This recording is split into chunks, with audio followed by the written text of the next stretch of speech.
எல்லாருக்கும் வணக்கம். நான் Hima Subramanian. Welcome to home cooking Tamil. கத்திரிக்காய் வச்சு நம்ம நிறைய ரெசிபிஸ் பண்ணியிருக்கோம். இன்னைக்கு கத்திரிக்காய் வச்சு ஒரு வித்தியாசமான டிஷ் தான் பண்ண போறோம். இது கத்திரிக்காய் ஆம்லெட்.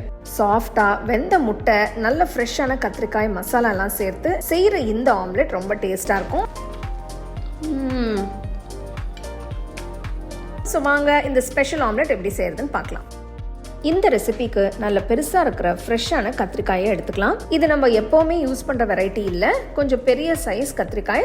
நான் இங்க எப்படி கட் பண்றேன்னு பாருங்க. அதே மாதிரி கட் பண்ணணும். நீல வாக்குல மெலிசா சின்ன சின்னதா கட் பண்ணிக்கிட்டே வாங்க. மேல இருக்கிற காம்பு எடுத்துட வேண்டாம், அது அப்படியே இருக்கட்டும். இப்படி நறுக்கிட்டு கத்திரிக்காயை வேக வச்சு எடுத்துக்கலாம்.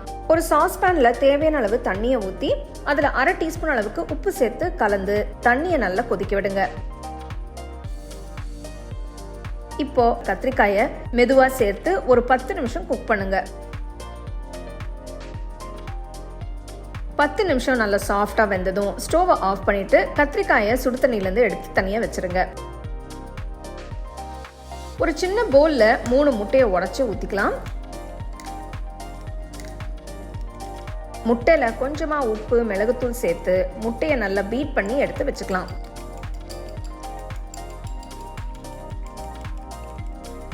ஒரு சாஸ்பேன்ல 2 டேபிள் ஸ்பூன் அளவு எண்ணெயை ஊற்றி எண்ணெய் சூடானதும் பொடுசா நறுக்குன ஒரு பெரிய வெங்காயம், பொடுசா நறுக்குன 2 பச்சை மிளகாய் சேர்த்து வதக்குங்க.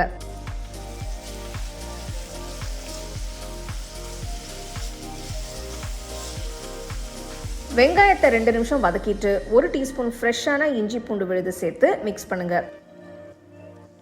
இஞ்சி பூண்டு விழுத பச்சை வாசனை போகிற வரைக்கும் வதக்குங்க. ஸ்டோவை லோ ஃப்ளேம்லயே வச்சு செய்யுங்க. பச்சை வாசனை போனதும் 1/4 டீஸ்பூன் மஞ்சள் தூள், 2 டீஸ்பூன் காஷ்மீரி மிளகாய் தூள், 1/2 டீஸ்பூன் தனியாத்தூள், 1/4 டீஸ்பூன் மிளகுத்தூள், 1 டீஸ்பூன் உப்பு, 1 டீஸ்பூன் கரம் மசாலா தூள் சேர்த்து நல்லா மிக்ஸ் பண்ணுங்க. மசாலா எல்லாம் சேர்க்கும் போது ஸ்டோவ் லோ ஃப்ளேம்லயே இருக்கட்டும், இல்லைன்னா சட்டுன்னு கருகிடும். மசாலா எல்லாத்தையும் நல்லா கலந்து விட்டு கொஞ்சமா தண்ணியை ஊற்றி கொதிக்க விடுங்க. நல்ல குக்காயி எண்ணெய் பிரிஞ்சு வரட்டும்.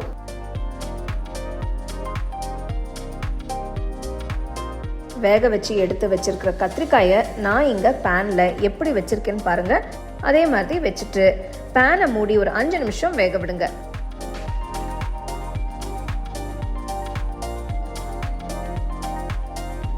கத்திரிக்காயை மசாலால நல்லா குக் ஆகிட்டு இருக்கு. இப்போ அதை மெதுவாக எடுத்து லேசாக ட்விஸ்ட் பண்ணி மறுபடியும் அப்படியே நடுவில் ப்ராப்பராக வைங்க. இப்போ ரெடி பண்ணி வச்சிருக்கிற முட்டை கலவையை அப்படியே மெதுவாக மேலே ஊற்றுங்க. ஸ்டோவ் லோ ஃப்ளேம்லேயே இருக்கட்டும். கத்திரிக்காயை சுற்றி இருக்கிற மாதிரி முட்டையை ஊற்றுங்க. அப்படியே பேனை மூடி ஒரு 5 நிமிஷம் வேக விடுங்க. 5 நிமிஷம் கழிஞ்சு பேனை ஓப்பன் பண்ணி பாருங்க. நல்லா வெந்துட்டு இருக்கு.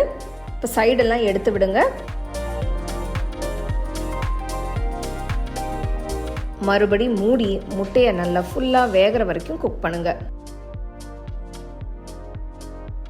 இப்போ ஓப்பன் பண்ணி பார்க்கலாம். வாவ், பாருங்க எவ்வளோ அருமையாக வெந்திருக்குன்னு. இப்போ ஸ்டோவ் ஆஃப் பண்ணிட்டு மெதுவாக எல்லா பக்கத்துலேருந்து எடுத்து விடுங்க.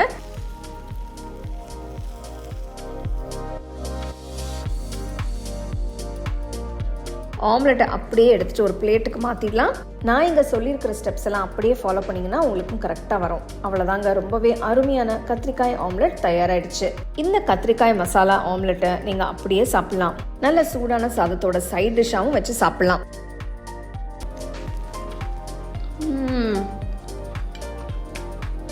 கத்திரிக்காய் பிரமாதமாக வெந்திருக்கு. அந்த மசாலாவோட முட்டையோட சாப்பிடும்போது அருமையாக இருக்குது.